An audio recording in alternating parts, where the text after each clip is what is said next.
defeats on the British in Afghanistan, and so they were never able to hold that. And so their empire, of course, was really only a maritime empire, not a land empire. And the largest part of their empire, geographically, was North America, and they lost that. And I suppose that's really the very beginning of the decline of the British Empire, was when they lost North America. So 1812.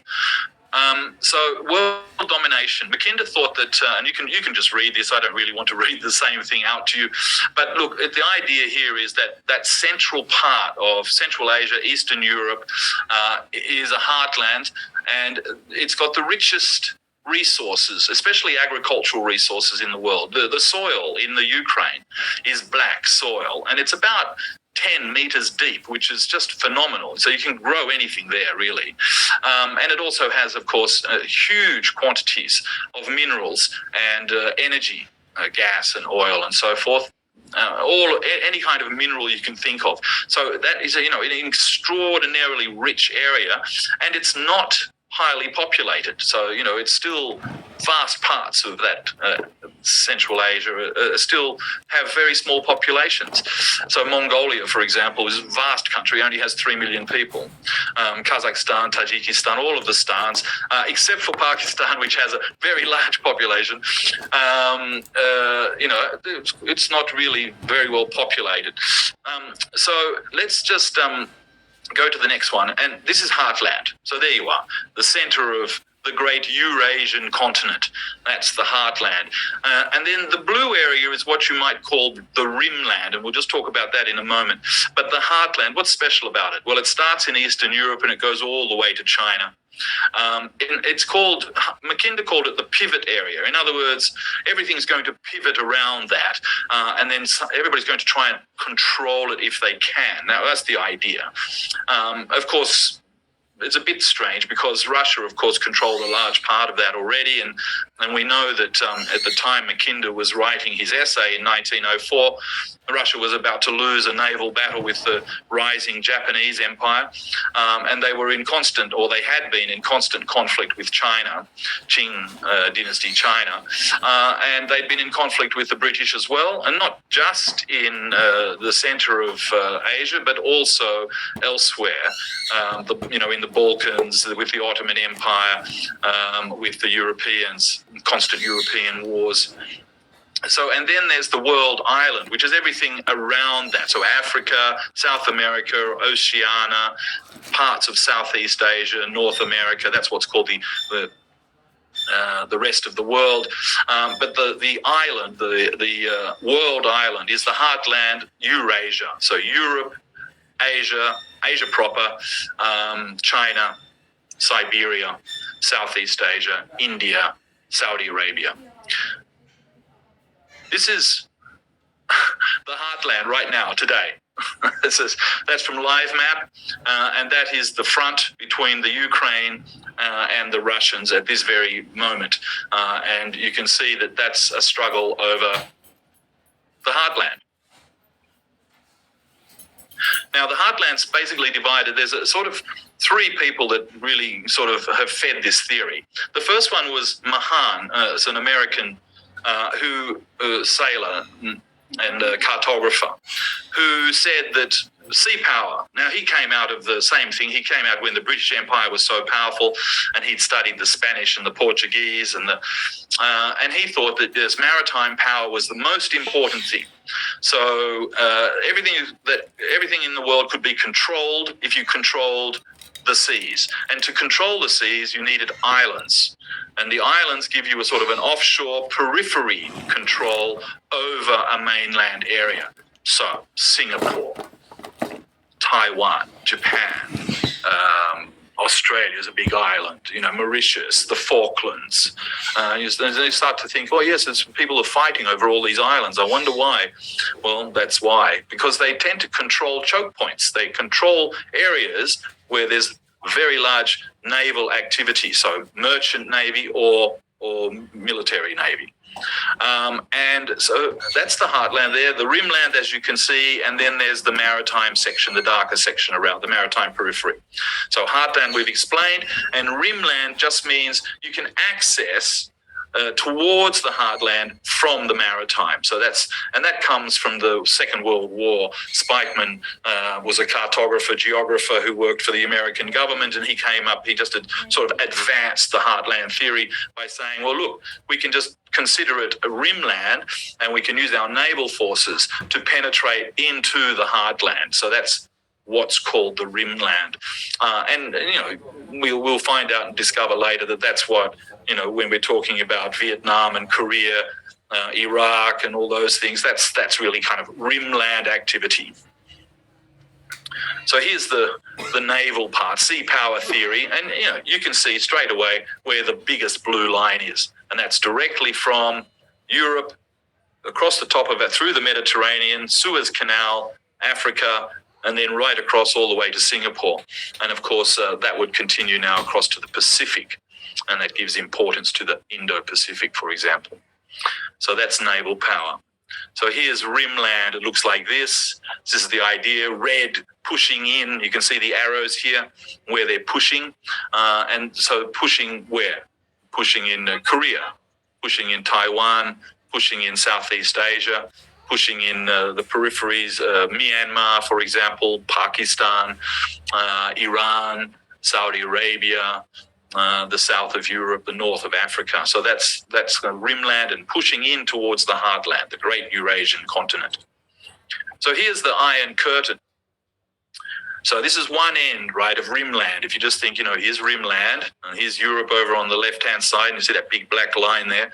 And then we'll just have a quick look at the Iron Curtain, just to bring us into the present. So this is, the antagonism between the Soviet Union and the West.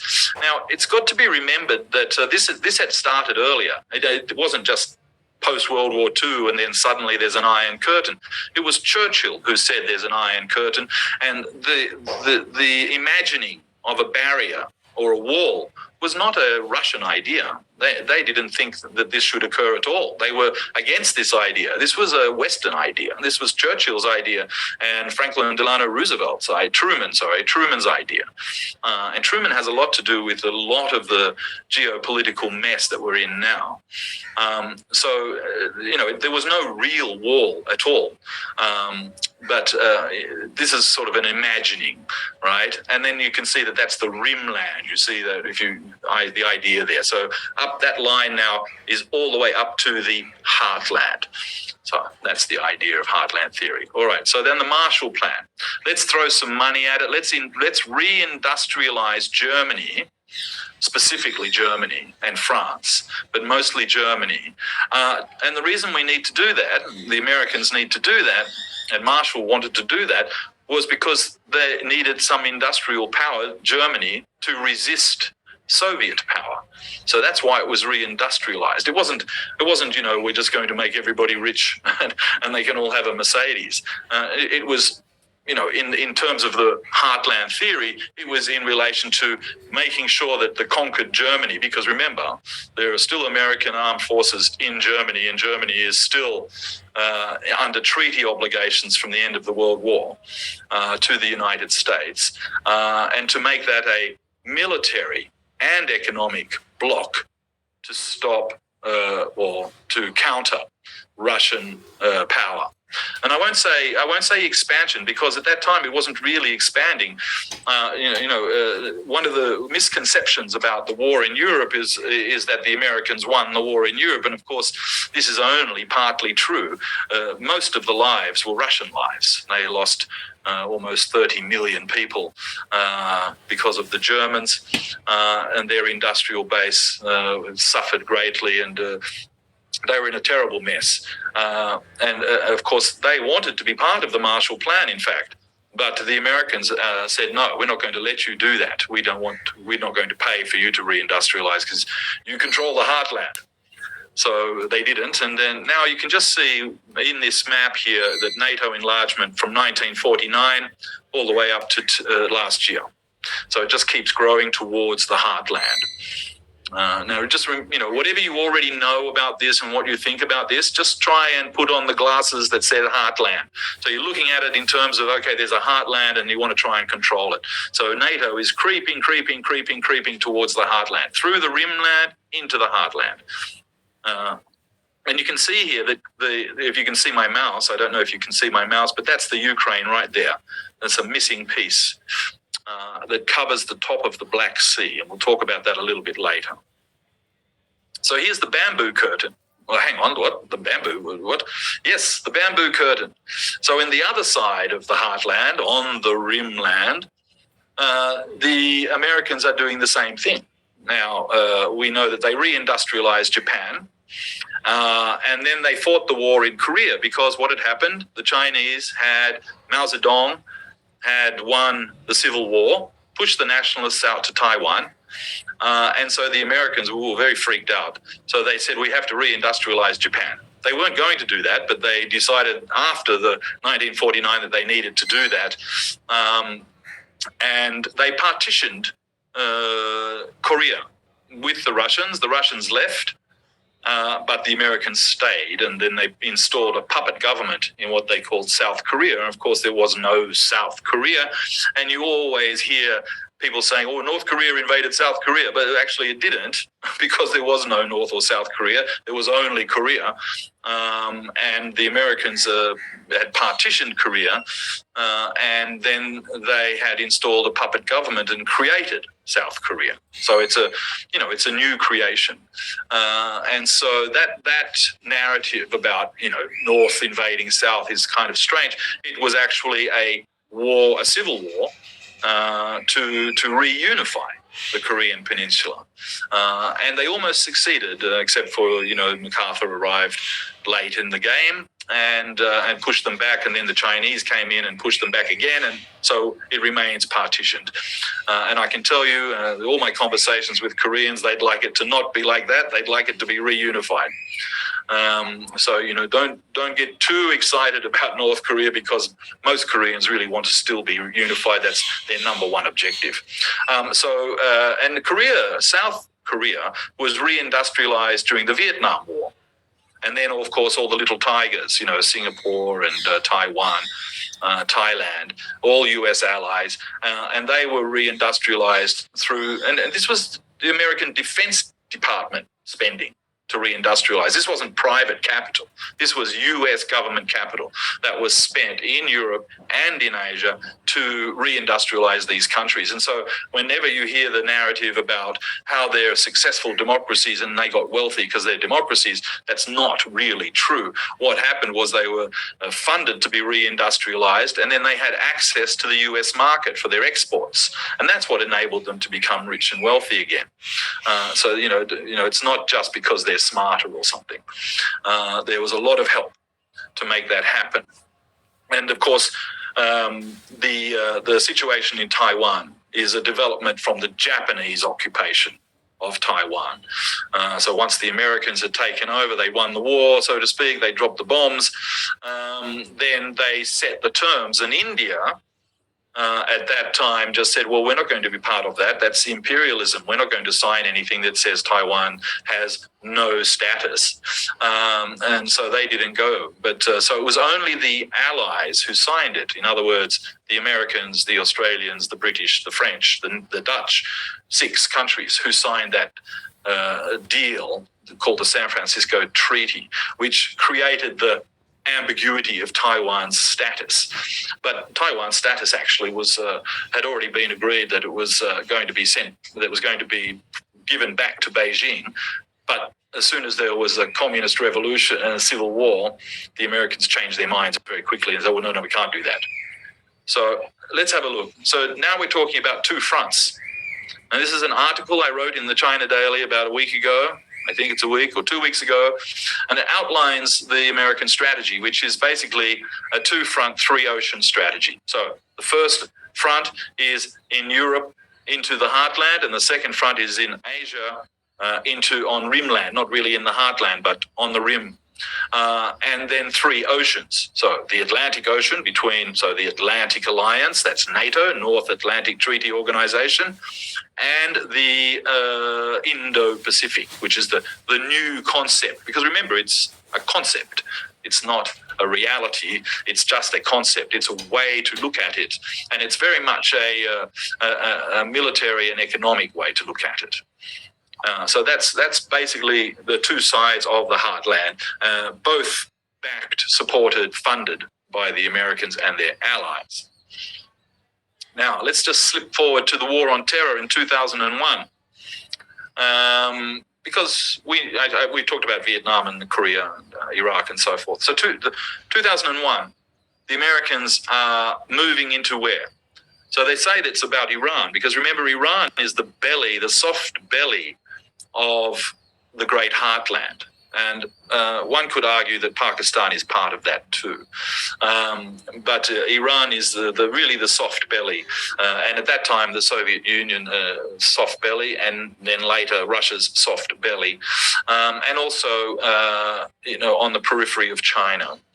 So, there was enormous activity here, enormous activity by the Americans. And they failed, of course. They still have some small occupying armies in Syria and in Iraq and some other countries there, and they have a huge base in Bahrain, but it's all basically at the periphery. It's not in the heartland. And then, of course, you remember that Afghanistan is part of this, right? Central Asia. So now at the same time, 2001, interestingly, the Shanghai Cooperation Organization, of which Pakistan is a member, so is India, so is Russia, China, and all the stands. And there's a lot of other countries who would like to join, including Turkey. Iran has actually joined, so this map is just slightly out of date. So that is the heartland, isn't it? Right there. The Shanghai Cooperation Organization basically is an organization that is set up to stabilize the heartland. And there it is. You can see it on the map. But it's not an actual military alliance. It's not like NATO. The Shanghai Cooperation Organization was basically really set up to negotiate all the frontiers and borders between the countries, between Russia and China and Central Asia, and to stabilize that area in the post-Soviet collapse. And that's what it did. It did it very well. And now, what it's been doing for the last 15 years it's being used to organize all the cross-border transport networks, pipelines, electricity, railways, all of that. All of the cross-border transactional stuff, including education and payments and all things like that, are done through the security organization, the Shanghai Cooperation Organization. And it was a really big win when they got both Pakistan and India into that organization. And that means that Pakistan and India have a forum in which they can work with other countries' neighbors. And that's very useful for everybody. All right, now let's just have a quick look at Russia again. There's the heartland, a lot of the heartland anyway, most of it. And what you see on the blue dots are the ports. These are what Russia has as seaports. Now, the ones with red dots are the ones where there's some kind of warm water ports. And this is where, and we're going to have a look at these ports and why it's important to Russia, because Russia historically has always sought to get and maintain warm water ports. So the Black Sea warm water port was Odessa or Crimea, Sevastopol in the Crimea. And the Baltic Sea, St. Petersburg. And then the third one was in the Mediterranean, and that's in Syria, called Tartus. So Syria in the Mediterranean, Crimea in the Black Sea dominates the Black Sea, and St. Petersburg and Kaliningrad on the Baltic. And we'll just talk about that a little bit later. So very important to realize that these warm water ports, Russian access to warm water, so that means 12 months of the year navigation, Navy, merchant, whatever. Very important. These are US military bases. US, UK, Russia, France, and China. Russia's yellow. We all know there's about 800 US military bases, but if you include the NATO bases in France and the UK and what's more than that, much more. China has one black dot there, or very dark blue, just one, in Djibouti, and that's the entrance to the Suez Canal, the Red Sea. and can just mention to you that the entrance to the Red Sea, of course, one side is Somalia, which has been at constant war. Somalia on one side of the Red Sea, and on the other side is the Yemen. Now, there's no confusion here. The reason that those two countries are constantly in conflict is because they control the mouth to the Red Sea. And remember that big fat blue line for the maritime? It goes right past both of those countries, and that's why it's so important. And that's why there's always fighting going on there. Now, NATO membership, we just talked about that. It's expanding. And so there you can see that's kind of, we're back to the Iron Curtain, 70 years later, we're back where we started, sort of thing. And so that is now expanding. Theoretically, it's expanding because the Russians have a special military operation in the Ukraine, but the Americans have been pushing for that to be expanded the entire time.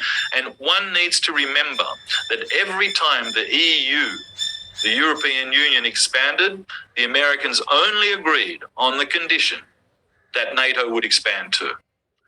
So the Europeans have, we've looked at that and we said, the EU is getting bigger and richer and more powerful, but it was only done on the condition that countries would also join NATO. So a military defense network. But whether it's, can you say a military defense network when it keeps growing towards the heartland? Is that really defense or is that offense? You need to think about that. All right, NATO membership. So now 2008, we're getting very close to the Ukraine now. 2008, NATO decided there'd been a small war with Russia and Georgia. So I don't know if any of you know about Kautilya. He's a very famous sort of ancient Indian philosopher, advisor, strategist. And he said you always need to have buffer states. Between great powers, you must always have buffer states. And so I think you can see that in around Russia. And there's lots of these little states, Armenia, Uzbekistan, Georgia, and they break where powers meet.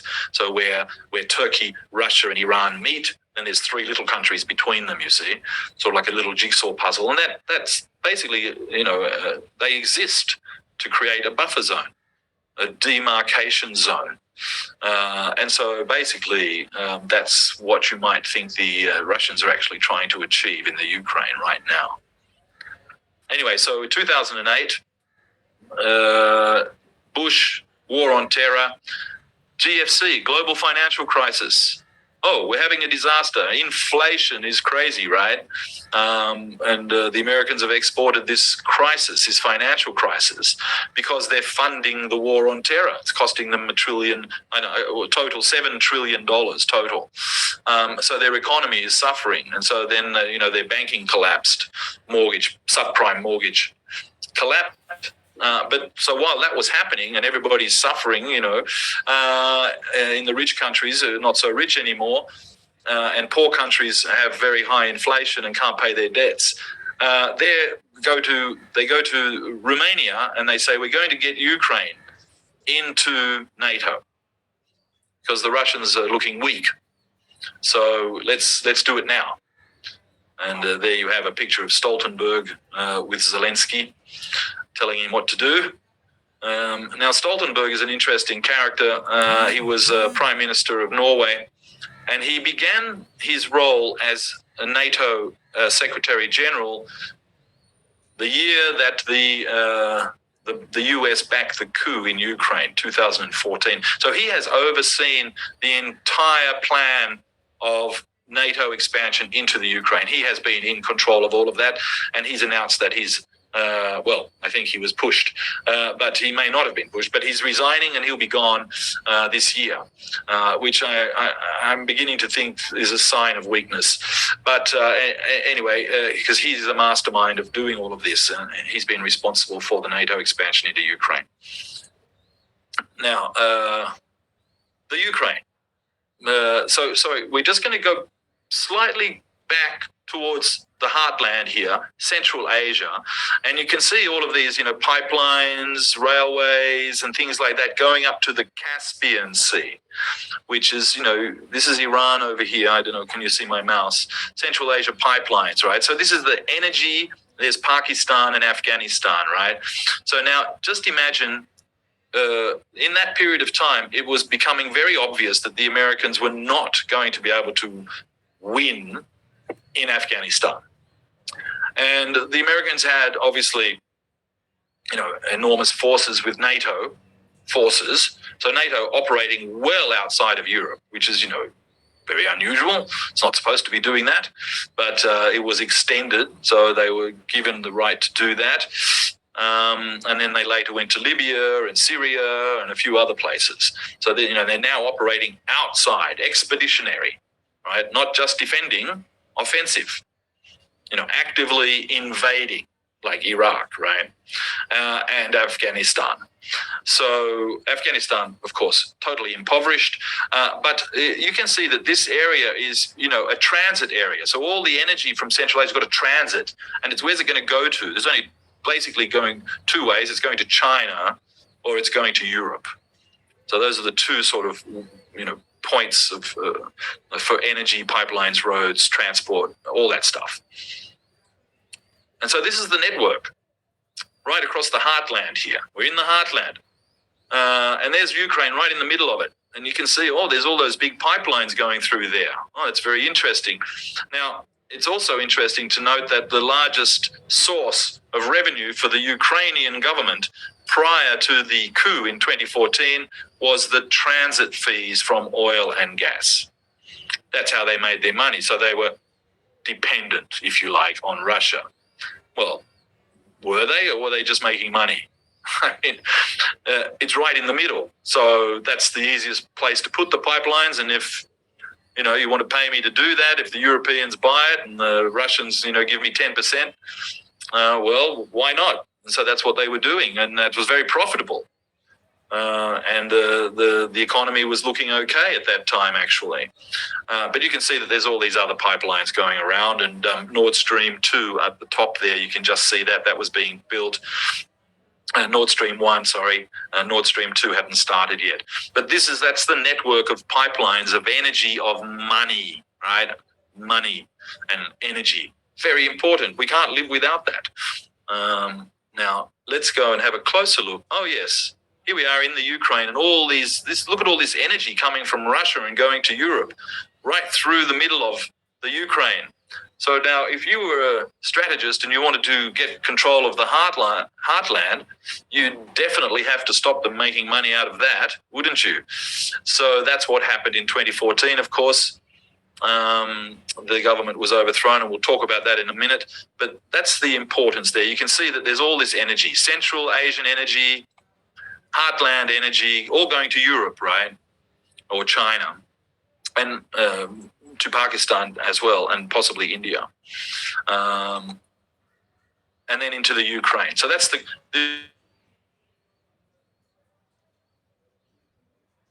that's the transit state. So buffer and transit. All right, now this is what happened. Now you see there's just a red star right in the middle there. So by 2014, it was all over. Barack Obama was the president of the United States, and everybody knew it was all over. So they did the surge. They called it the surge, which is basically just, sending 150,000 more soldiers and try and pacify the country. But it didn't work. And so, as we know, they had to leave Afghanistan. So now, these are all the military bases. You see the military bases on the right-hand side in Asia, the US military, right? And then the green bases on the other side. So and the heartland, Russia and China and Kazakhstan and everything, Iran and India and Pakistan. And right next to Pakistan in Afghanistan, that's where the dot is. That's the only basic US base. There was some others, but they're all been closed now. So in what happened after the loss in Afghanistan, it meant that the US no longer had any active military power in the heartland. Zero. So no access into the heartland. They've just been shut out of the heartland. They've lost Afghanistan, and now they're out of the heartland. And so Russia and China now are the two big powers in the heartland. India's unhappy. They want to have access. They want energy, trade. They want to be able to have Indian access, just like CPEC does for Pakistan. India wants to be able to access into Central Asia as well and get to Europe. So the Indians were a little bit unhappy about that.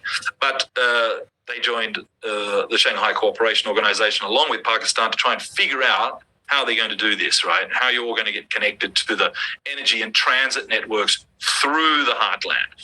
Anyway, so the Americans are out. And now they've got to withdraw. Where have they withdrawn to? Where are those green dots? And the answer is Ukraine. Ukraine is now the front line. So it used to be Afghanistan, but now Ukraine has become the front line. And of course, no American military anywhere between the Ukraine and the Western Pacific. None. So that means now all of the heartland is being shared by Central Asia, Pakistan, Iran, India, China, etc. First time in 300, 400 years. Oh, that's a big change. So this is the Chinese infrastructure deal. Now, what's different about this, of course, is there's no military. There might be some security for the trains and building and what, but there's no armies at all. And the idea, of course, is to who could pay for it? Nobody's got enough money to do it. The market's there. The Europeans have got money. They need it. Okay, let's go west. Where the Americans are blocking us in the east. Japanese are not friendly. All right, let's just send everything west. Let's do that. And that's what they did. And we all know about that now. Right, so pipelines, trains, airports, logistics, you name it, right?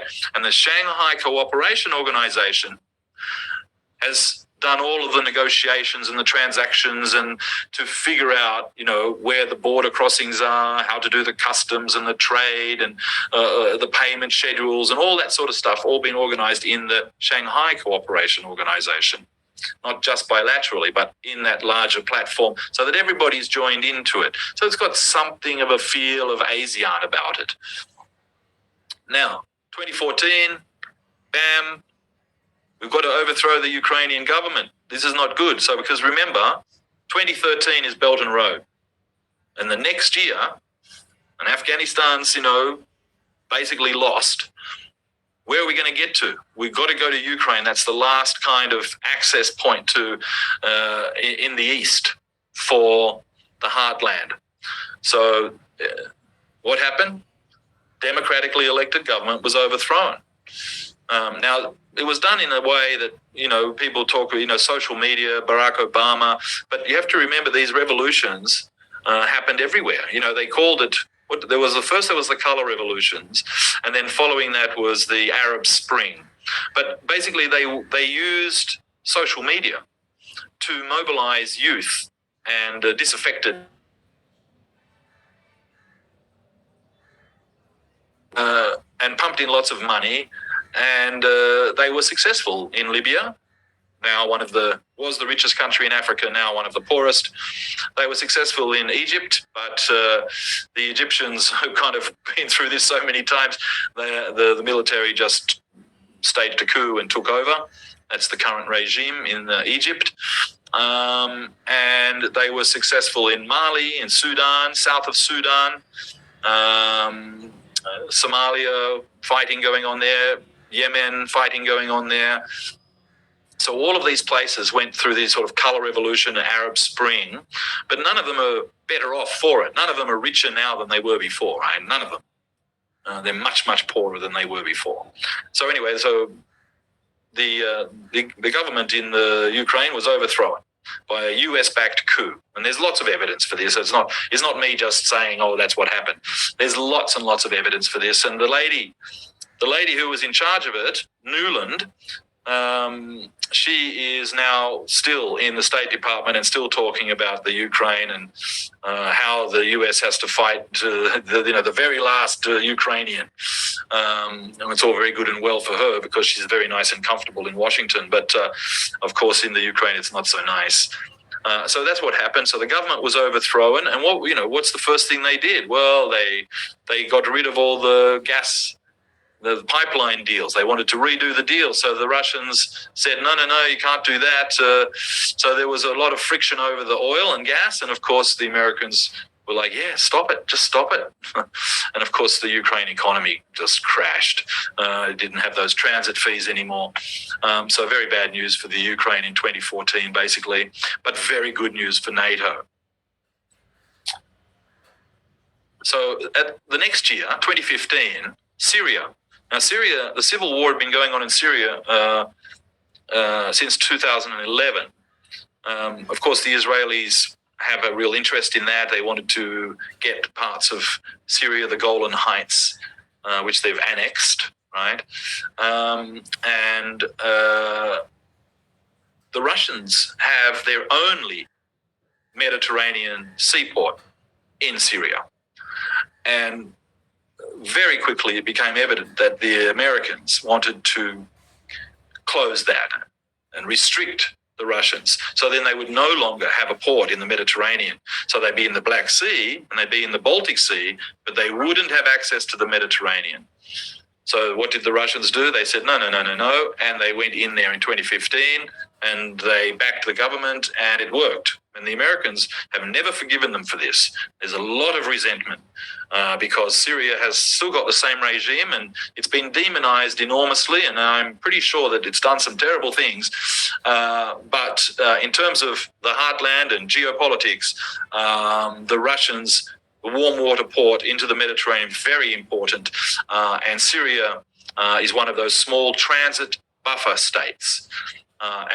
Interestingly, it's the only state that doesn't quite connect the Belt and Road yet. So Iraq and Syria, right? Iraq and Syria. Because the part of Syria that has oil and that bumps up to Iraq, which is still controlled by the Americans in a big way, American military. Well, the Syrian oil fields are still controlled by the American military. So there's no way to get a Belt and Road transit through there. But all the other connections are done, actually. So that's the only part of the Belt and Road that doesn't connect yet, which means that Africa is not quite directly connected. So we just need Iraq and Syria to be more stable, and possibly that connection will be completed. So it means that North Africa will have access to Central Asian energy and the goods from all over Asia. So back to the Ukraine. Now here's a map. So you've got a good idea here of the parts of the Ukraine that we're talking about: Luhansk and Donetsk, Odessa.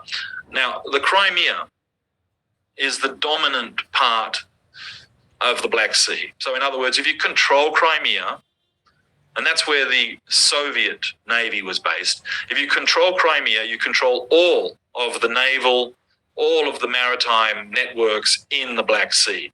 And those networks have to get to the Aegean Sea and the Mediterranean. So very, very important part of that.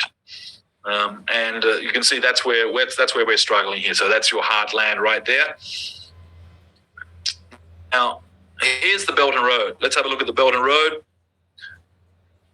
That's the red part's China, of course, but all the yellow connections, that's all heartland, right? All heartland. And now it can't go through Ukraine, right? Now the Ukrainians and the Chinese are actually on good terms. Very good terms, and they continue to be on good terms. The Ukrainians, realize they're not completely stupid. I mean, they understand that if you want to make some money in the world today, you need to have a connection with China. So that's give you an idea of what the Belt and Road really looks like now, and why the Americans are so unhappy about it. Because Belt and Road is very different, because it's not armies, right? You're not moving armies around. You're moving goods, and railways and roads go both ways. it's not just one way; it's both ways. So, and it goes to third countries. It's not like the old Soviet era where everything just went to Russia. This is, it's both ways. So anybody along the line, what is an economic belt? Anybody along the economic belt is producing something, a commodity or a brand or a part or, some kind of component or something, both ways. You're not just sending it to China. You can send it to somewhere else. That's the important part about it, really. All right. So let's go back and have another look at the Ukraine. And we realize here that the Black Sea, Crimea controls the Black Sea, but if NATO controls Ukraine, there's no way to connect through. You see, NATO's controlling that, and then they've got access to the Baltic Sea. Now, you see the Baltic Sea in the north. Now, remember, Russia's only got 3 warm water ports, right? The Baltic Sea, the Mediterranean Sea, and Vladivostok in the east. So blocking this NATO block here, basically, if the Ukraine is part of NATO, it would control all of the Black Sea, and it would also control all of the Baltic, which means that Russia would not have access to those 2 seas. And if Russia doesn't have access to those 2 seas, how's it going to trade? How's it going to be rich? How's it going to survive? It just spent 500 years making sure it could do that, and NATO is going to undo that. So that's the plan, you see. It's a well-established plan to block Russia in the heartland and not allow it to trade outside via the sea, right? Maritime rimland pushing in towards the heartland, right? And this is what the Russians are worried about. Is that what NATO's doing? It's blocking them from the Baltic to the Black Sea, access into the Mediterranean, Syria, access from the Black Sea in the Ukraine, access to the Baltic through Poland and Estonia and all those little Lithuania, etc. So here it is. There's this little tiny piece of Russia here called Kaliningrad on the Baltic Sea. And the Germans complain that it's got nuclear weapons, and, well, maybe it does, I don't know.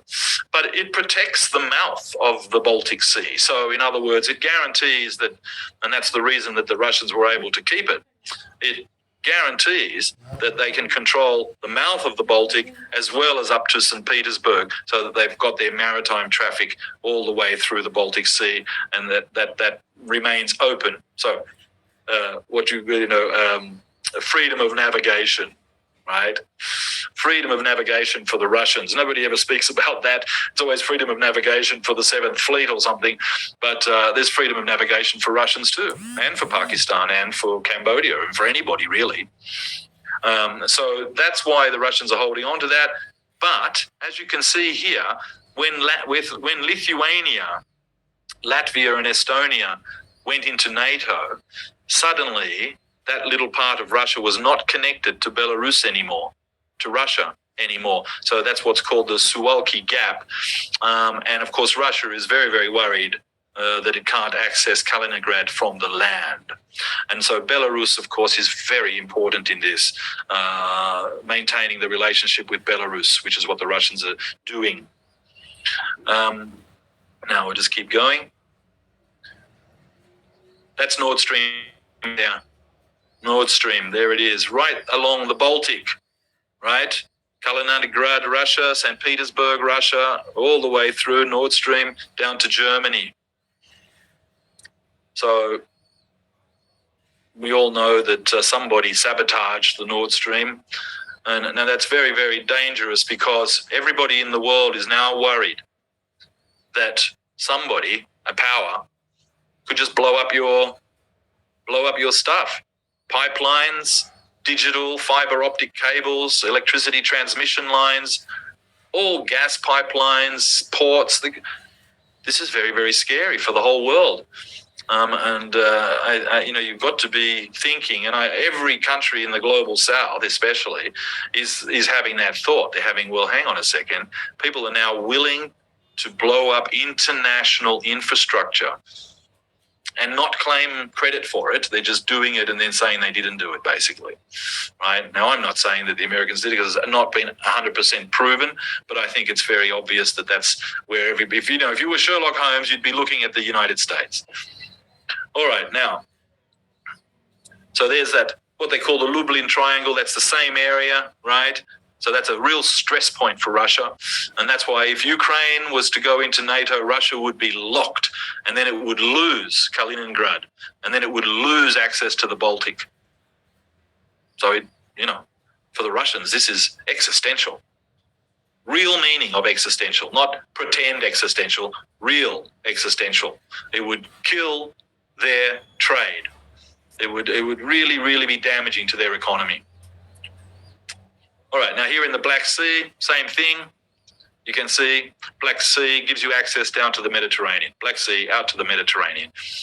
So that's also very important, and you can see that the Russians, no matter what, they're not going to allow the Black Sea to be encircled by NATO countries, which it almost is now. So if the Ukraine was to get it, Georgia, Turkey, Russia would basically, the Black Sea would be encircled, and they would not have access to that either.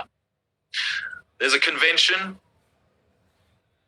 basically a convention, Montreux Convention. Everybody can get access through Turkey, easy. Only the Turks can break that, but they won't, and they haven't, because they need the trade too. So that's the same for Suez and so forth. Panama. There's these kind of conventions. Everybody's got to have access. All right. So now let's just look at the two strategies here start to come together. US and EU Indo-Pacific. So you can see in the top picture, there's the EU is the green square.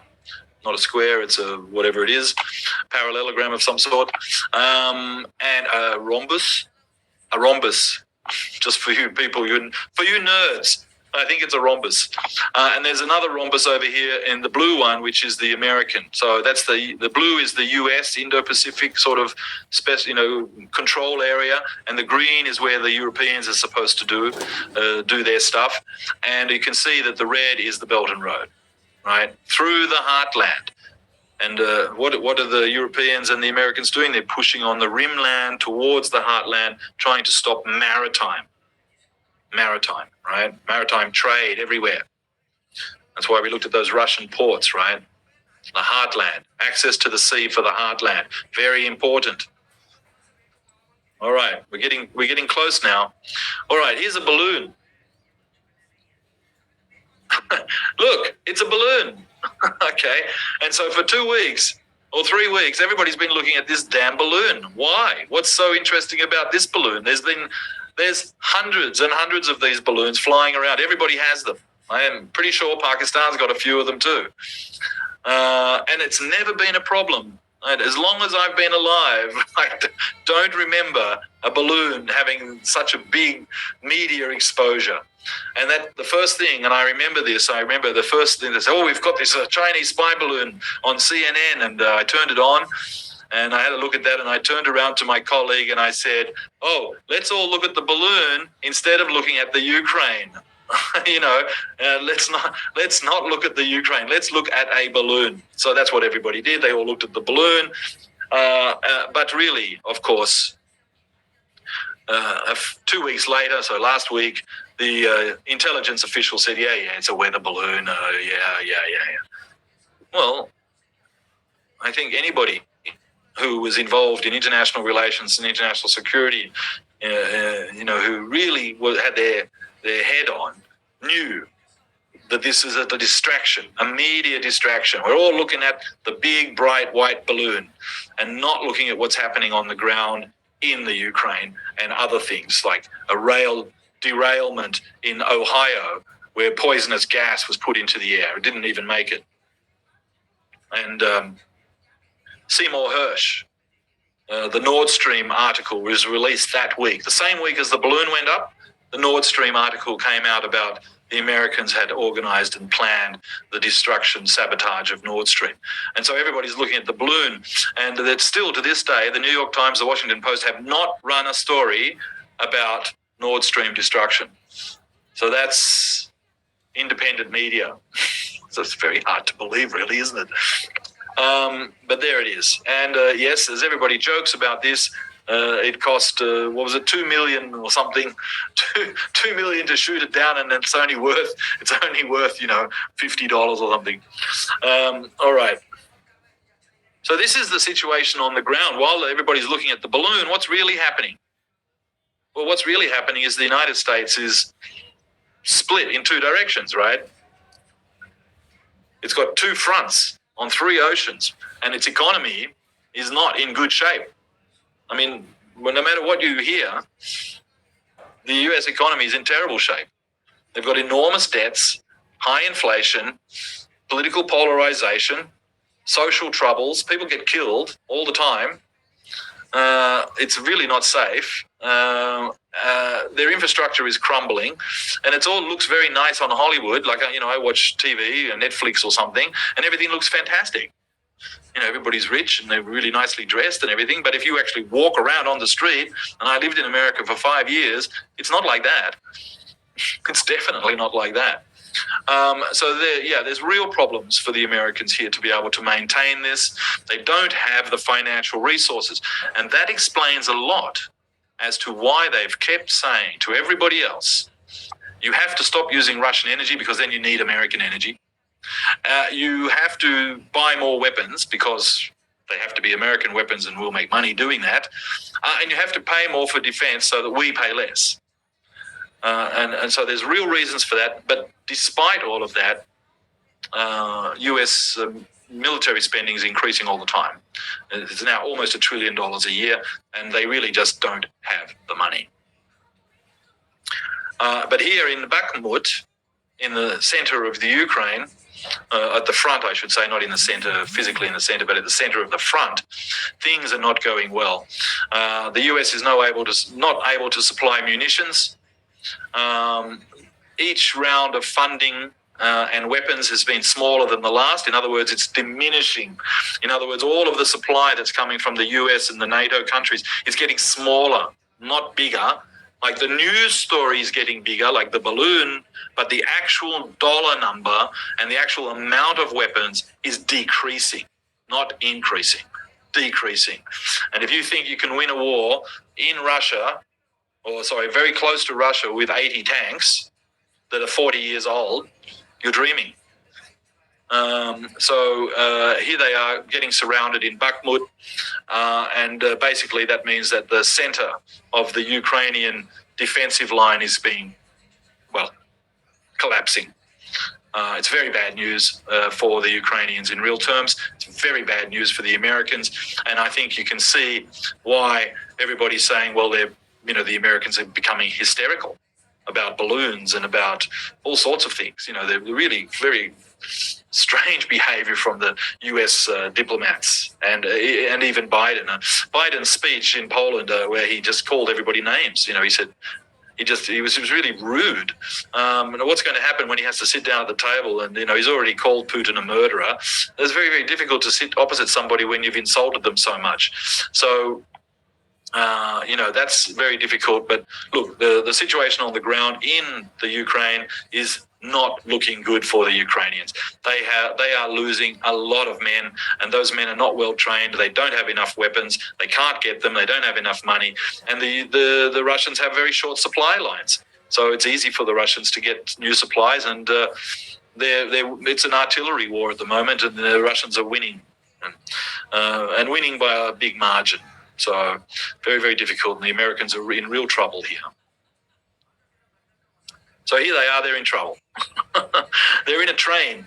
Now, that train photo reminds me of, the North Korean leader going somewhere. When's the last time you saw an image of an American president having to take a train, not a plane? I mean, it's extraordinary. That is really, like North Korea or somewhere. Just very, very strange. And then the other photo of him, small desk and writing a check. He doesn't have any money. I mean, the Americans don't have any money, and they're still writing checks. Now, who's going to pay for it? So that's very, very problematic. All right, here's the Ukraine's GDP per capita, right? Per head, how much money per head? And look what it is now in 2023. Look where it was in 2014, 2013, 2014. 2013, highest ever. 2013, highest ever. Before the coup, highest ever per capita GDP in Ukraine. Highest ever. Poorest country in Europe. The poorest country in Europe. And in 2013, it had its highest ever GDP. Since then, not so good. It looks pretty good in 2021, but actually that's just all that foreign money being pumped in. It's not real business or anything like that. That's just, aid packages from the United States, basically. And weapons. I mean, enormous amounts of weapons and money, so it's not, doesn't really tell you, the economy in 2013 and the economy in 2021, they look almost the same per capita, but actually the money is very, very different. That money is being used to buttress the government for weapons, and the US is basically paying all of the salaries of all of the public servants in the Ukraine. I mean, it's basically a 52nd state right now at this moment. And then the actual GDP, have a look at it. 2013, very good. 2014, halved. Have a coup, what happens? GDP drops. Look at 2015, 2016. So it's slowly climbing back. But that's, the Europeans are trying to help. The Americans are pumping lots of money in there. But it's not going to work. And look where it is now. So, not good. All right. Now, in the Munich, a week ago, in Munich, Wang Yi said, peace. We're going to offer a peace agreement. Now, remember that it's the Chinese who are mediating all of the arrangements in the in the Shanghai Cooperation Organization and with Afghanistan. It's China that's mediating that. And it's been China that's mediating in the South China Sea, trying to get the code of conduct. So they are now, in my personal opinion, they are now the most powerful mediating force on the planet. In other words, the Americans are so far to their position, and the Russians are so far to their position, that who is powerful enough to be able to mediate and moderate the discussions and the negotiations. And of course, who's taking that role? China. They've got one military base outside of China, and everybody says, the Americans say, they're building their defense and everything else. Well, yeah, but it's all in China. It's not all over the world, so it's very different. And the Americans are saying, no, they're terrible. They're going to give weapons to the Americans, to the Russians. So you can see this sort of dichotomy at Munich. Chinese saying, okay, we want to mediate the peace, and the Americans saying, absolutely not. And this tells you also about that big balloon, because while the Americans knew that the Chinese were going to propose peace, put forward a big peace proposal, the Americans knew that, and they're trying to sideline the Chinese. So by the balloon, pointing at the balloon, and now saying they're going to give weapons to the Russians, what they're trying to do is make China not be the mediator. But it can't be done, and I think China's got the upper hand here. They're going to put out their position paper in 2 days. And that is going to influence what happens. Now, here's Putin and Wang Yi after the Munich conference. They meet, very jovial, very happy, rock solid was the word. And what that means is, now you think about it, why really did Wang Yi go to Russia? And the answer is because they're going to put a peace proposal. So the Russians have got to sort of come up with something they'll accept. You're going to put forward a peace proposal. You've got to say, well, the Russians will accept this. And what are they going to accept? Well, they're going to accept a buffer zone between NATO and Russia, or Ukraine neutrality. And they're not going to accept losing the Black Sea. And they're not going to accept no access to the Baltic Sea. They're not going to accept that. That's impossible. What they are going to accept is that there's a buffer zone. And that's going to be those little states, Donetsk and Luhansk. And I think that the next really big summit, and we're going to talk about that in a moment, is the BRICS Plus summit. Now, the BRICS Plus, so that's in August. So between now and August, there's going to be this peace proposal put up, and it's going to go to all the BRICS countries. Pakistan's going to get a look at it. They've already looked at it, I imagine. And they're all going to, the global south basically is going to figure out what they will accept and what they'll sign up to. And that's the Chinese way. They're going to work through consensus building. They get everybody to sign up to what's agreeable, and then they're going to put it on the table at BRICS. And who's joining BRICS? Oh my goodness.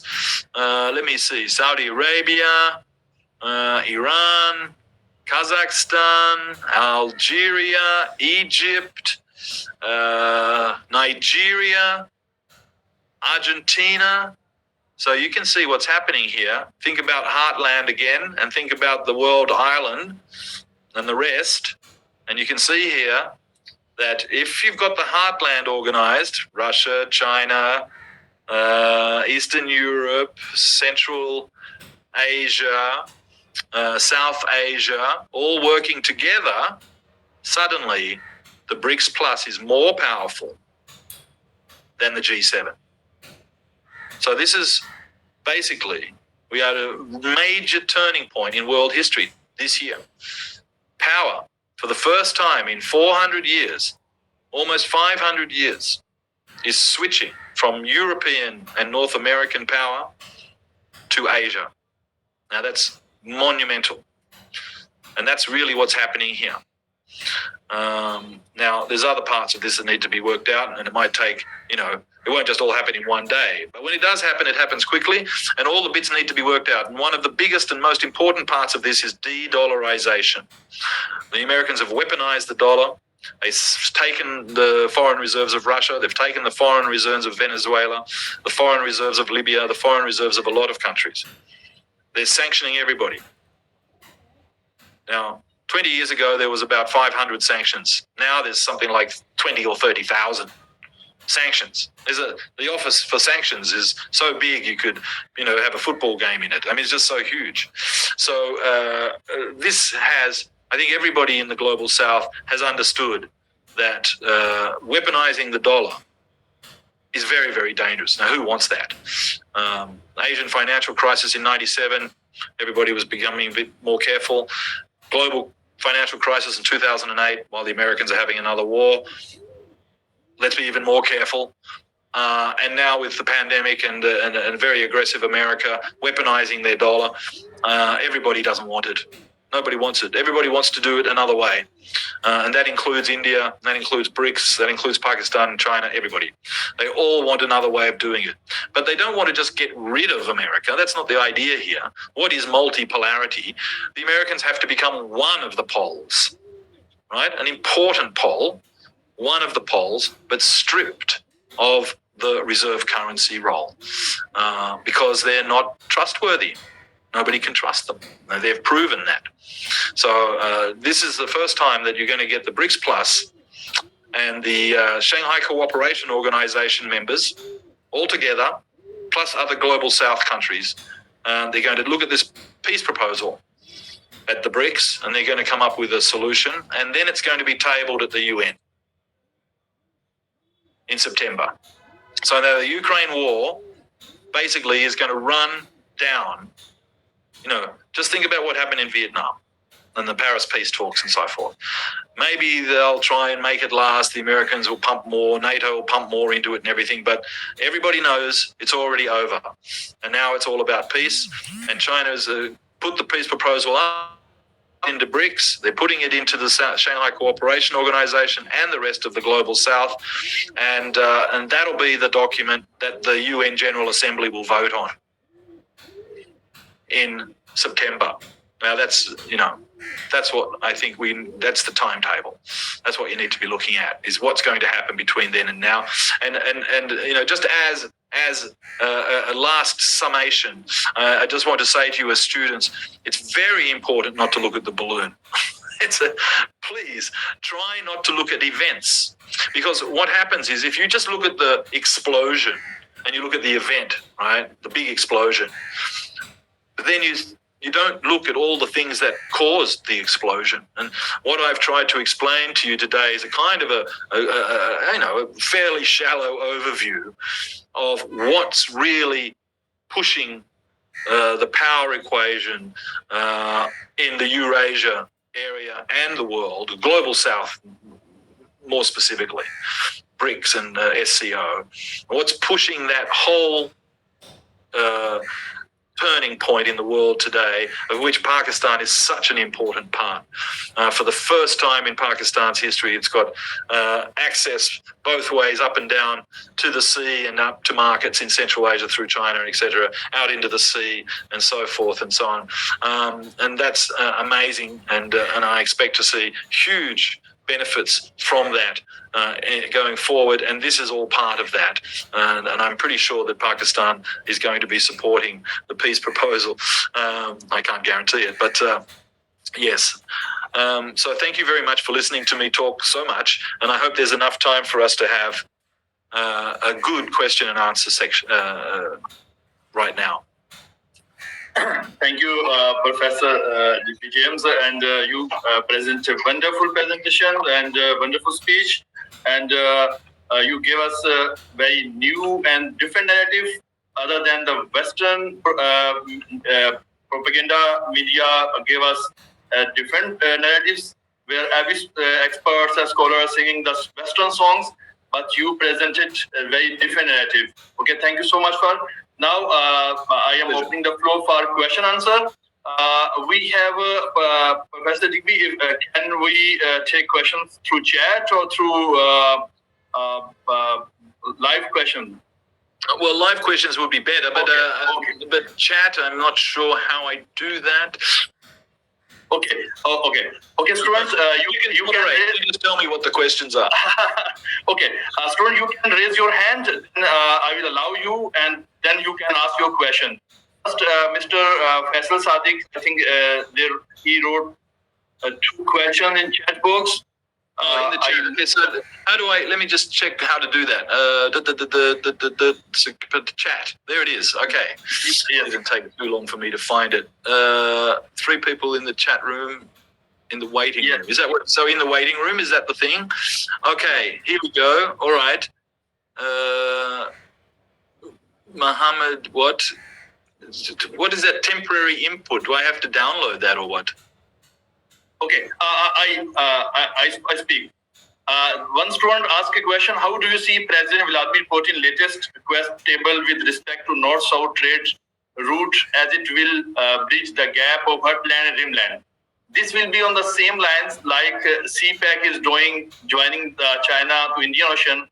And another question is: Luzon is coming up in May, and no more Sikh Turkey, with some transit fees coming up while crossing Marmara and rail link working between Pakistan, Iran and Turkey. So maritime link is there as well. How you see Iran's role in that context? See, the student have 2 questions. One about international north-south corridor, transit corridor, and second in Lausanne treaty. Yeah.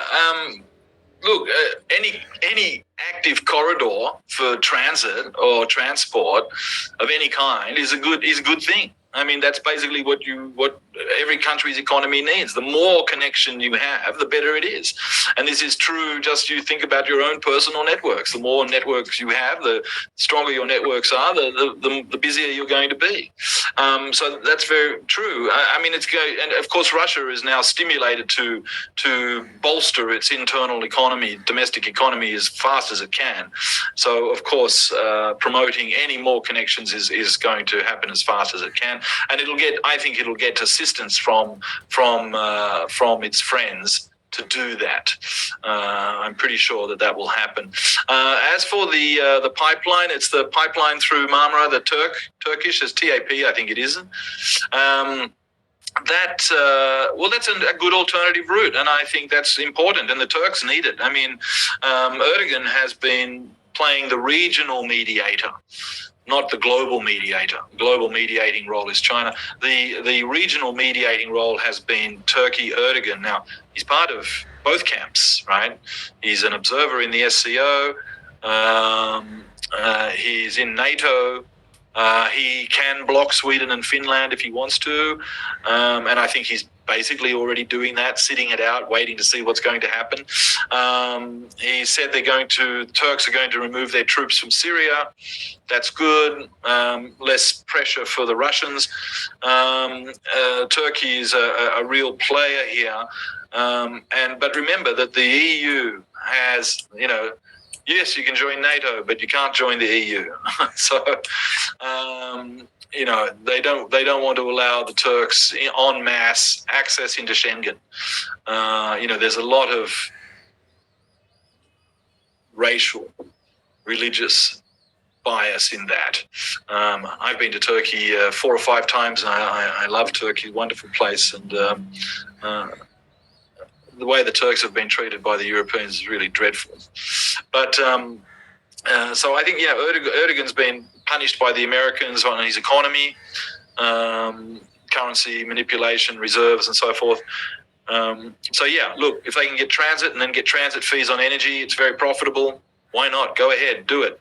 And then also get access into through Syria and so forth for energy, and that's also important. Water is going to be an important area of discussion for Turkey and Syria in the future as well. Okay. Next question, Struan wrote about the SARC. SARC is not functional and almost has died. So Struan say do you think Pakistan should join BRICS? Do I think Pakistan should join BRICS? Yeah, why not? I mean, at least as an observer, go in there as an observer. I think BRICS is, it's definitely now more powerful than the G7. So, yes, definitely, Pakistan should definitely seek a seat at the table. And look, it's consensus driven, and Pakistan's working well in the Shanghai Cooperation Organization. That's working well for it. So look, it's another leg, to support Pakistan's future. I think that's worthwhile, and Pakistan has got to have a very close look at what is going to happen in Afghanistan, as Afghanistan in the past was a very important trade crossroads, and so that if that trade crossroad can be rebuilt, there's a lot of money going to be made by Pakistan out of that. And I think the same is true in the West to Iran. Having a very good, close relationship with Iran is also very, very important. The Indian situation, of course, is going to be much more reliant on doing these large-scale forums, Shanghai Cooperation Organization, and possibly also in BRICS. That's going to be good for the relationship with India. Okay. Mr. Anis, please ask your question. Hello, sir. Good morning. Good morning. This is Anis Kamrani from student of IR.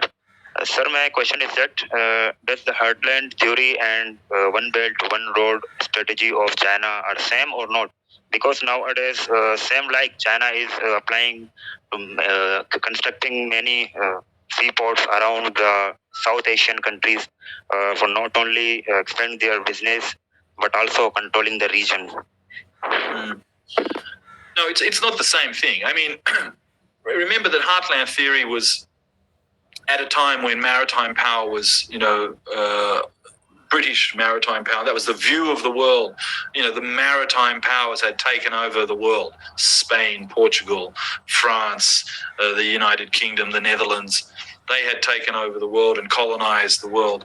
And so he was just looking at the one area that they weren't able to do that. And because remember, the scramble for Africa had also happened, right? So he was just looking at that and just going, well, hey, we territorial power. It's obviously we're not able to get there, and so that could be possibly turn around and somebody would control that, like the Mongols. And I think really he must have been looking at the Mongols and thinking, yeah, if you really got hold of that. But look, no, China's vision is not based in heartland theory, not at all. China's vision is based in China theory. China is not in real terms part of the heartland, not specifically, because China has pushed its borders up to the mountain ranges at its periphery. In other words, Xinjiang has a mountain range, the Himalayas are a mountain range. There's a mountain range also in the north, up in near Siberia. These are the sort of natural frontiers, and there's mountains also in the south, near Vietnam and Laos and Myanmar and Thailand.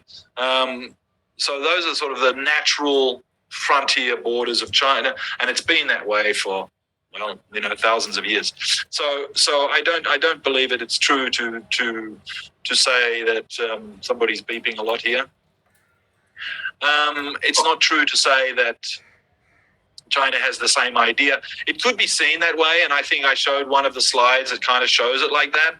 But actually, it's not, because look, it's true that China is going to have more influence as its economy gets larger and larger, and but what? So what the Americans are doing here is they're saying China's economy is going to be so large, they're going to be so powerful that we have to stop them.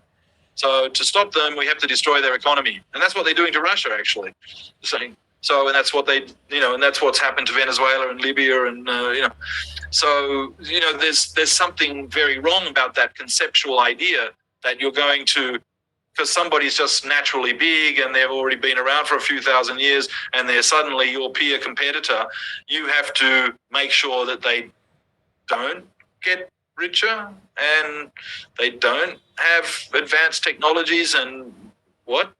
So no, I mean, I think that's very old thinking, and I think the Chinese vision is very clearly stated, and that is that it's consensus built. It's based on the ideas of harmony and mutuality, and I think that's true. And if you've spent any time, really any long length of time in China, you would know that it's that's something that's fundamental in their philosophical point of view, and it's also part of their Marxist point of view, in the sense that Marxism talks about the well-being, right?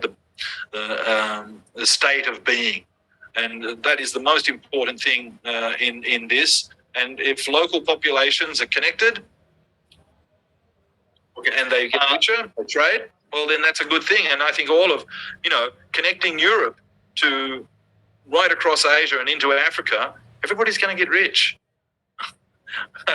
I mean, that's really what's going to happen here. Now, the hard part is making sure that people don't start fighting over who gets this and who gets that. It's got to be done by consensus. And so, veto power doesn't exist in the SCO, and veto power doesn't exist in the BRICS, but it does exist in the United Nations, which was set up by the Americans. So, I'd be if I was you, I'd be looking at veto power. Okay, Said Mustafa, please. Hello, sir. My question is about Afghanistan. As you see that the Americans are supporting the Taliban, and by giving them $40 million a month on the name of the humanitarian aid, and when you see that on the foreign ministries of the Iranians and the Tajiks and the Russians said that there are multiple terrorist camps are in the provinces of Badakhshan, Takhar and Kunduz. So what do you think that these relations will lead to a new alliance, that the National Resistance Front will be supported by these Indians, Iranis and the Russians to counter these terrorist camps and the Taliban, or they will be allied of the Taliban? It's a very difficult question, really, because I think it's not relevant to relevant.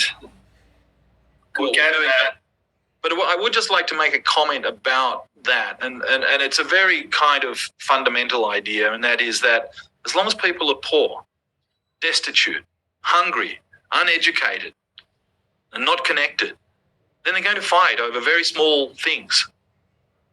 And this is the situation that Afghanistan has been in, and that parts of Pakistan have been in, and other parts of the world. And and I really hate to say this, but the Americans have promoted this and caused great suffering in a lot of places.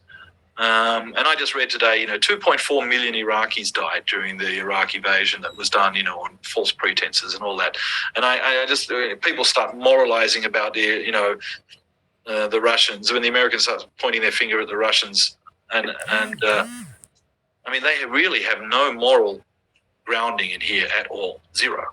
Nobody can believe that after what they did in Iraq and Afghanistan. So I think Afghanistan, and look, I've had some conversations with some of the ambassadors from the stands that border with Afghanistan, not the Pakistani ambassador, but the former Pakistani ambassador. And look, the role there is at the periphery is to keep trade open. Let as much trade go through as you can, and let the Afghanis make some money. And as soon as they start to make some money and they feel secure, nobody wants to live in a terrorist camp when he's got children to feed and he's making some money and he's got a field of corn to harvest, et cetera, et cetera. People only do that when they don't have money and they don't have education, they don't have access. So that's the key, right? You've got to understand that that's the real key, right? That's the concentration on the material well-being of the people. It's got to be the most important thing, and then those people will not become violent. People only fight, besides crazy people. People only fight when they're hungry. Just got to remember that all the time. Okay, Abdul Samad, please don't ask relevant questions, please, and don't ask you a relevant question. Abdul Samad, please.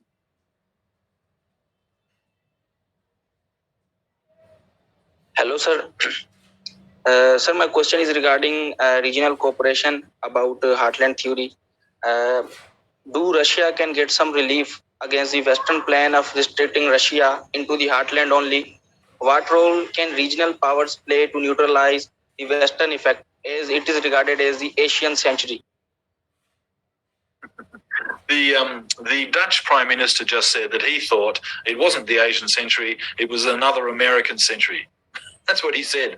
And I just was like, really? I don't know what he's doing. He's like asleep or something. But he's obviously not been to China yet or Pakistan. The multilateral formats are the way to go here. I mean, there's the bilateral formats are really good for you set up, FTAs, trade arrangements bilaterally, you have exchanges, you do all of that bilaterally. But the multilaterals are the most important. And those multilaterals exist, and I've just talked about those, Shanghai Cooperation Organization, which is all of the heartland,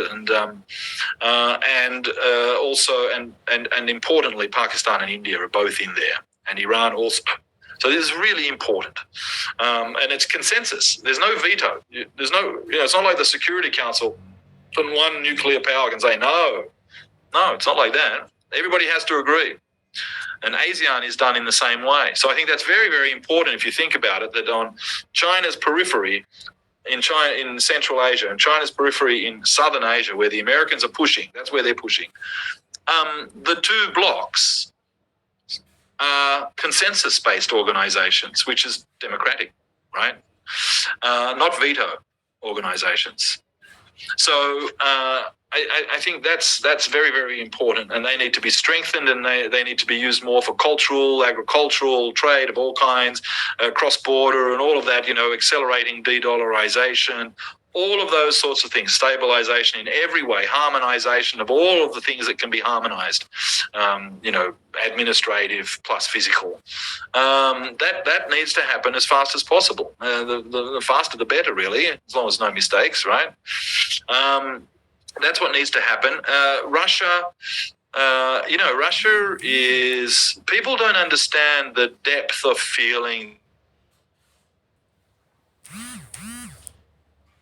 But the Russians have suffered enormously.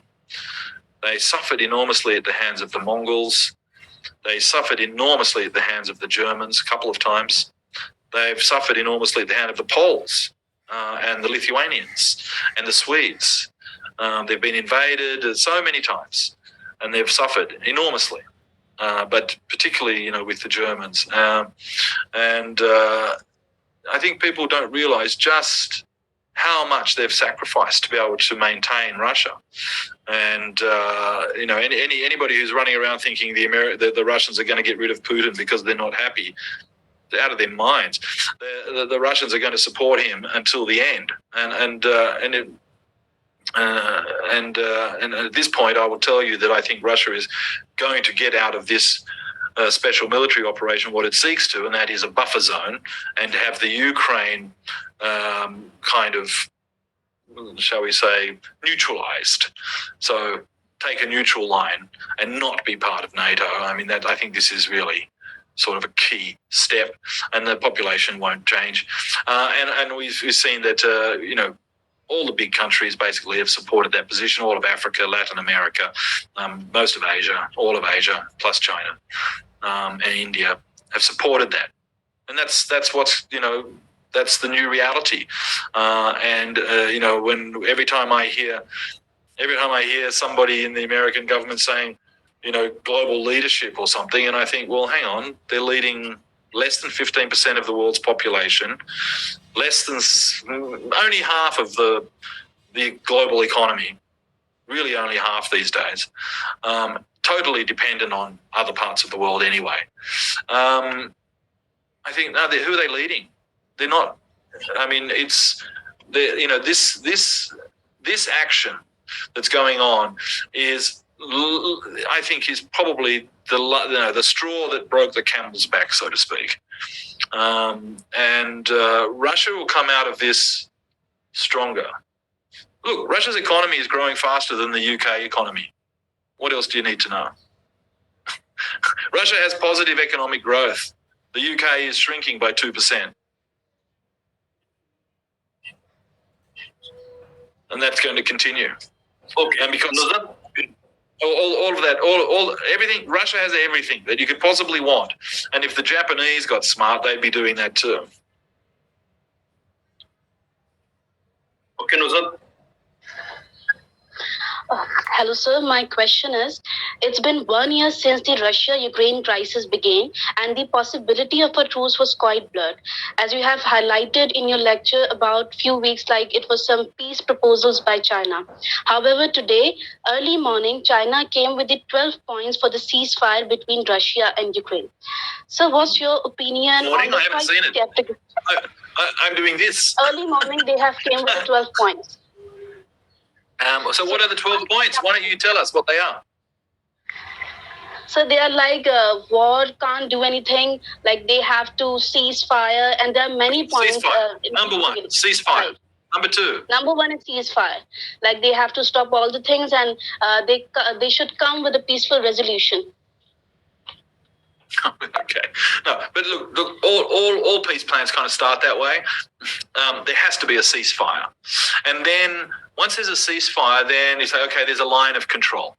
So everybody has to go behind the line of control. And of course, Pakistan knows all about this. Pakistan's been through this so many times, and they're very good at it, which is really a good reason for the Pakistanis to be involved, is because they know how to do this. And other news today was, of course, that there's a new settlement between the Indians and the Chinese on the line of control, which is also very important. So you can see that.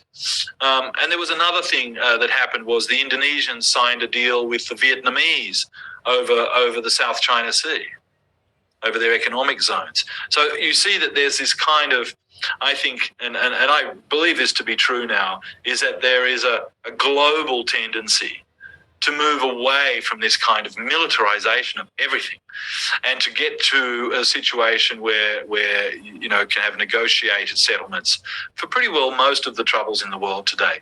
Military solutions just don't work anymore because, hey, you're in Karachi and I'm in Cambodia and we're talking to each other, and everybody knows everything all the time. That is planetization. And this idea that you can put up a balloon and nobody will notice, that's over. So I think that as I laid out the plan for you, right? There's a proposition. Everybody's going to talk about it. Everybody will come back. The first really, look, it could happen faster than I imagine, but there's a natural kind of a timeline for a global thing. So the BRICS would be the first one in August. So, you know, what is it now? It's February, March, April, May, June, July, 5 months. 5 months, you know, getting an international peace deal together is, well, Pakistan knows very well how long it can take. So, 5 months would be a really good timeline. There'll be intense diplomatic activity. Intense. I mean, really, really intense. And the Americans are going to do everything they can to discredit everybody involved with this. They will do everything they can because they don't want it to happen. But what they're forgetting, of course, is that when Henry Kissinger was flying around trying to broker peace in the Middle East, and the Americans were in the position that the Chinese are in now, basically. So, look, that's a very good step forward. I'm very glad to hear from that, and I'll check it out as soon as we stop. Okay, Afzal Sabah, please ask a question. Adras Savicek, Mr. Speaker. I have a question. I'm starting from Baltic States, and after the Baltic State, I'm going to start from Baltic State after the Ukraine issue getting more and more tense for the Russian as well. So, at what extent do you see the current visit of the United States President? How much that creates the relation between Russia and the United States? And the second part is that, as you mentioned, the foreign issue after the withdrawal of U.S. from the fund, there is a space for any country like Russia if they had to expand. Faisal, I can't understand. Yes, I think they have. Okay, I take next question. Ifra, please. Just write it down. Tell him to write it down quickly. Yes. Yeah, I can see the chat now. So just put it in the chat, and then because I couldn't understand. All right. Okay. Who's next? Yes. You said the student wrote in chat. You said that after leaving Afghanistan, America now want to go to the heartland through Ukraine. So why are other NATO countries and Ukraine allowing themselves to be used? Is resistance in the name of border security, or also a propaganda of the Russia? Actually, Russia is afraid of losing its access to the heartland due to NATO coming to Ukraine. So it seems like a fairly simple question, but it's not.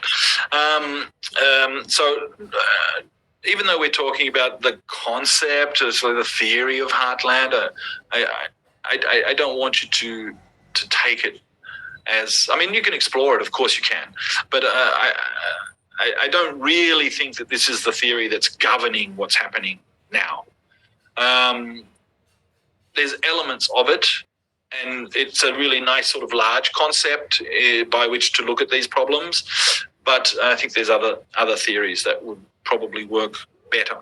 But let's just have a look at and say that why are the Europeans being so silly? Well, they're not. I mean, the thing is that the very small countries like Estonia and Lithuania and they've always been frightened of their big neighbours. That's always the way. Every small country is afraid of its big neighbours. That's the paradox of small powers. I mean, they really they're stuck with it. What can they do? And big powers see them as buffer zones. Little separations from other powers. And they can be a real pain, right? They can be a real thorn in your side. A very small country can be very painful for a big country. But once that had happened, once Estonia and Lithuania and everything got out, well, then all the others thought, well, yeah, hey, we can do this too. And if we can get in the EU, we'll all get rich. But the thing that drove, and this is really important here, because the generation of leaders that Europe has now, except for Macron, all Cold War. They were all born in the Cold War. They all grew up during the Cold War. And so they still think in that sort of Cold War mindset, as the Chinese say. But not Macron, actually. Macron's slightly different. But 30 years they've had the deals So it was at Schmidt, I think, that signed the deals. They've had cheap, reliable Russian energy into Germany, which powers Europe, for 30 years.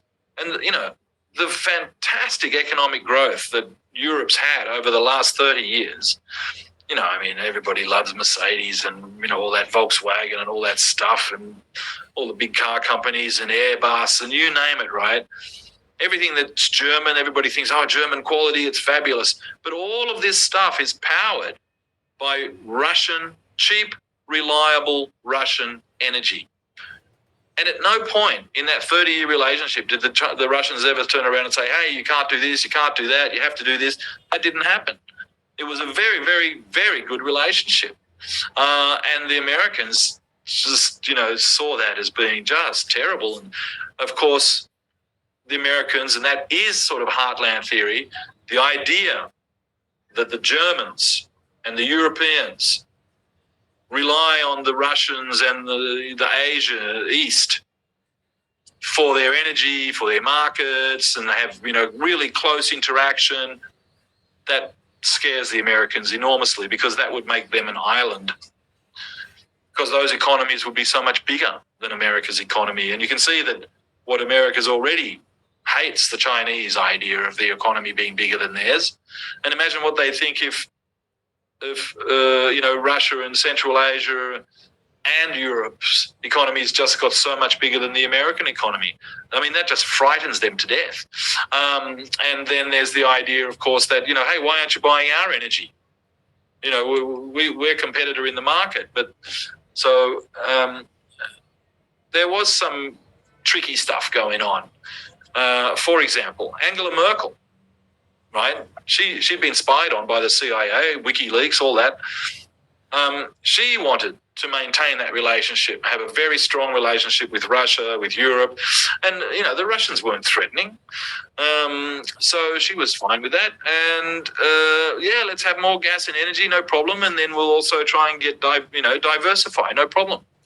But when she resigned, and they had the election, because she'd been there a long time and she was just very, very tired.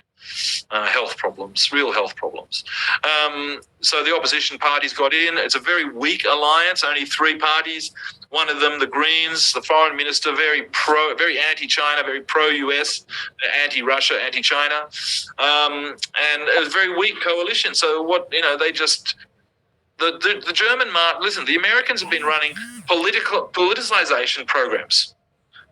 Huge politicization programs, all these think tanks and all this sort of stuff that are running in Europe, politicizing everybody to the idea that the Americans are the only solution to any problem.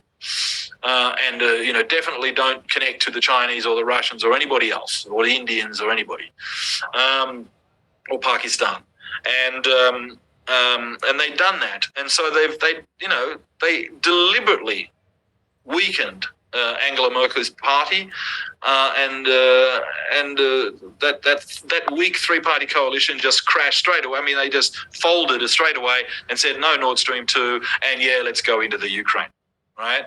Now, in France, the same thing happened. Macron was talking about, Merkel and Macron were talking about European strategic autonomy. And Macron was talking about a European army, and they all buy European weapons. And we all work together, and less NATO. And why did that suddenly change? Well, something very strange happened. The Australians cancelled 2 contracts, one for submarines, and they cancelled one for helicopters. And the Americans tried to cancel the arrangement with the Greeks for ships. And altogether, that all happened just before the elections. So Macron looked really bad when he went into the elections because he had lost all these really big contracts and 10, 20,000 jobs gone and, hundreds of billions of dollars gone. And so he only just, second round against a right-wing racist, fascist candidate in France, and he only just got through, but in the legislative elections, he lost. So now he's what's called a lame duck. He can't get new legislation through. And what happened? He turned around and went, okay, NATO, okay, fine, yep, I'll back it. So you see that the Americans actually played a very long game here. It's not, you don't imagine that this just sort of happened randomly. This is like ad hoc kind of situation. This has been carefully orchestrated. And the Americans have worked very hard to undermine European unity. And then, if you look at that, you will understand that that's the American modus operandi, is divide and conquer. And they put themselves as at the center of Europe. So they are now the central power in Europe. Nothing can be done in the EU without the US agreeing to it. And they're backed by the UK. Remember, when the Americans backed Brexit, and Brexit, of course, weakened Europe. And it's weakened the UK enormously. And so the Americans now have more say in London and more say in Brussels. And they're trying to do the same here in ASEAN. They're trying to be, the Americans are trying to put themselves in the center of ASEAN by trying to split ASEAN against Laos and Laos, Myanmar, and Cambodia. But the ASEAN, they're not going for that because they've got 5% economic growth. Why the hell would they do it? But you see, Europe's not like that. Europe's got zero, economic growth. The Americans have really orchestrated this. It's a much larger design, and that's where you need to understand that this is a much larger design over decades. This is not some kind of just this year or that year or this week or that week. There is ideological underpinnings and notions about democracy will ultimately be supreme and the whole world will be democratic and it'll be run from Washington. Right? If the whole world was democratic already, then the UN General Assembly wouldn't need a Security Council. They just all vote. Right? So we need to be very careful. We will take last questions quickly, and Ms. Mariam, please ask your question. Last question. Hello, my name is Mariam, and I want to ask that, is European crisis a golden opportunity for China to draw away the US attention from Taiwan by moving into a third Cold War with Russia, or after innovating Russia's position in Ukraine, another victory in Taiwan would await the US like the Sandwich Islands? Well, your question has a presumption in it, and it's problematic.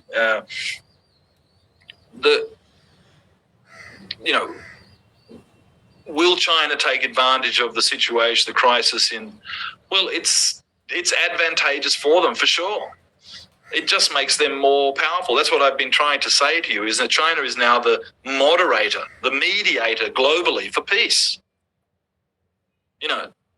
It's the most powerful manufacturing, most advanced manufacturing industrial base in the world, the largest exporter in the world. It's the largest trading partner of, 150 countries or something, 120 countries. The Belt and Road is connected to 150. Now that's basically 2017 when Xi Jinping went to Davos and made his speech about open trade and so forth. That was it. China was the champion of free trade, right? Globalization and free trade. Now, after what the Americans have done with NATO, China is now the champion of global peace. And of course it's going to work well for them because red line number one is reunification with Taiwan. And the Americans are the ones that are blocking that, making that, impossible for them. Now, there's all sorts of geostrategic security problems in there that, you would need to have a look at. But the fundamental point here is that that's a red line and that there's no way that'll change. And you can see what happens when you go past a red line. The Russians and NATO, Ukraine going into NATO, the Russians told the Americans so many times, hundreds of times, that just don't do this. And that's our red line. And the Americans said, they'll never do it. Well, they did. And now the Americans are paying for it in a big time, and they can't afford it. And now they're losing their mantle as a sort of peacemaker. Now China's going to be the peacemaker. Now, that's a real change of events in the whole world. So I think you need to be, following. You're living in a very exciting time. That's all I can say. But no, I do not believe that China is using this for narrow, selfish national interest. I do not believe that is true. I believe that it's using it in the understanding that all of its partners are going to grow rich, and then China will get richer too. Okay, right? Which is the idea of a free and open trade. That's the whole idea, right? So, and if you just look at what they're actually doing, you can see that that's actually working. In Cambodia, 10 years of trade with China, the economy here has grown 7% per annum for 10 years. That's phenomenal.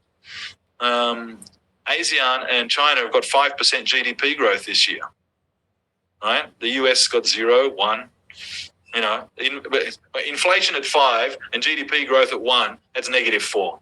Okay, it's -4. So what you're really seeing here is the global north, the advanced economies are shrinking. They're all shrinking because wars are expensive and it causes inflation. And, and the 0% interest on money, easy money, is inflationary as well. There's all sorts of complications in that geo-economical puzzle that I don't have time to explain to you. But basically, having wars and starting wars is really, really bad for your economy. So China's not doing it, right? Okay. I also thank you so much, Professor Dr. Rigby James M, for sharing their insights with us today and give us a precious time. I hope this discussion has provided valuable perspectives on the heartland theory and Ukraine realities. Remember, geopolitics issues like these are complex and constantly evolving, so it's important to stay informed, engaged. I want to thank my students and faculty for their active participation in today's webinar. Your questions and comments have helped to make this discussion truly engaging and thought-provoking. As we wrap up, I encourage you to continue exploring fascinating topic of heartland theory and its implication for the current situation in Ukraine. I would like to thank to all of you. Thank you so much, and thank you so much, Professor, to give your stand. Thank you. Okay, bye, and have Good luck a good to day. all your students. Good luck. I hope it's helpful. Yes. Bye-bye. Bye-bye.